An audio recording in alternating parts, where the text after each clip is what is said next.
2006 was a truly monument year for the world.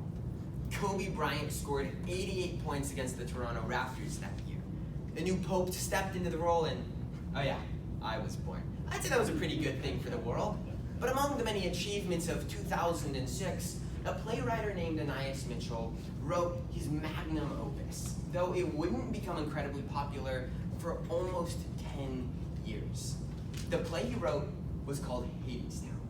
And Hadestown is a very interesting story depicting a very old myth from Greek culture, but taking a bit of a new perspective on it. It's the story about Orpheus and his love with Eurydice. And together they just have this whole great love story. It's nice, it's sweet. We're actually gonna kind of gloss over that part. But what we've learned about Orpheus is that he's a musician and he's making music. He's trying to make his magnum opus, a song he's been working on. There's only one problem, he's struggling to finish it. And because he can't finish it, he's not getting work, they're broke, they're hungry. Then we're introduced to a new character. His name is Hades. Hades comes across Eurydice one day as she's trying to collect food for them, starving and desperate.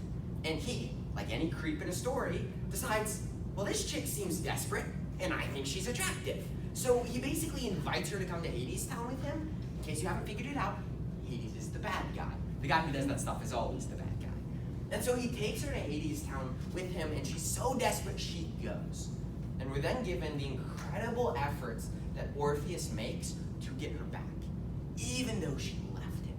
He gets beat up a couple times, makes this super long journey, and eventually he has to convince Hades to let him have her back. Throughout this all, Hades kind of gets memories of his own young love and decides, all right, I'll give you a shot, just in the name of love. You can take her out of Hadestown on one condition. She's got to follow you the whole way out, and you can never look back to make sure she's there. Not once.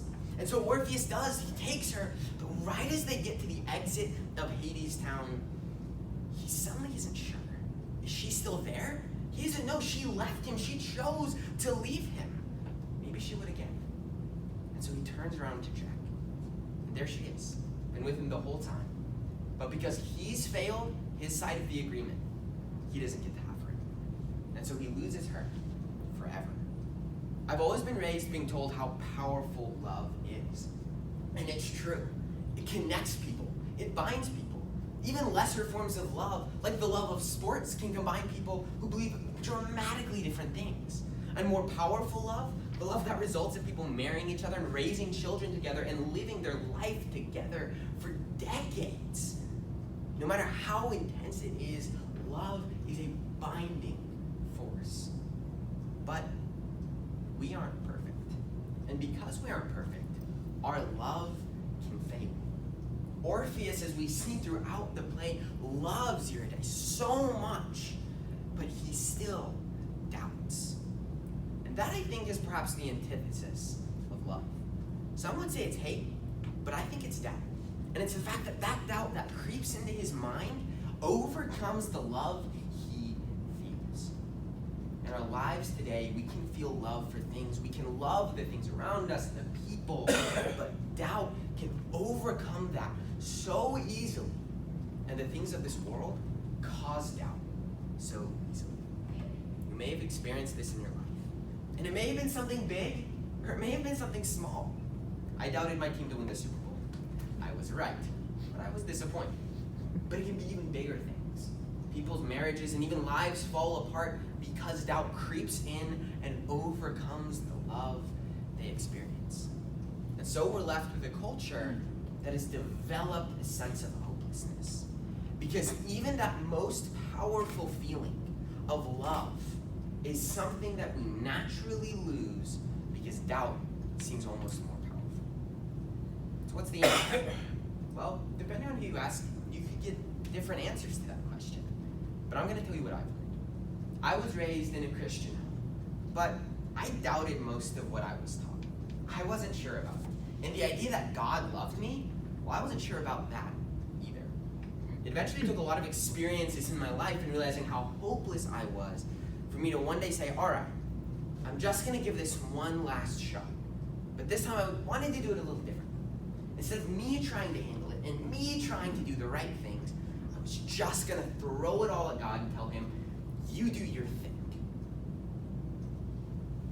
I'm here today because I made that choice. Because I learned through that choice that even though doubt can corrupt the way I love people, can corrupt my feeling of love, nothing can corrupt God's love for us. The Bible tells us over and over how much he loves us. And I don't know if you know this personally, but right now in this moment, God is looking at you with more love than you can possibly conceive of. And there's nothing more he wants in your life than to be able to just hold on to you and have you and claim you as his. Because even though Orpheus doubted and lost the person he loved the most to the hands of death, it was in the face of death that Christ never doubted us, never lost his love for us. Hadestown provides us an incredible story about how powerful love is, how powerful doubt is. Just remember, the love of God is always stronger than the doubt we feel. Thank you all so much for your time. I really appreciate it.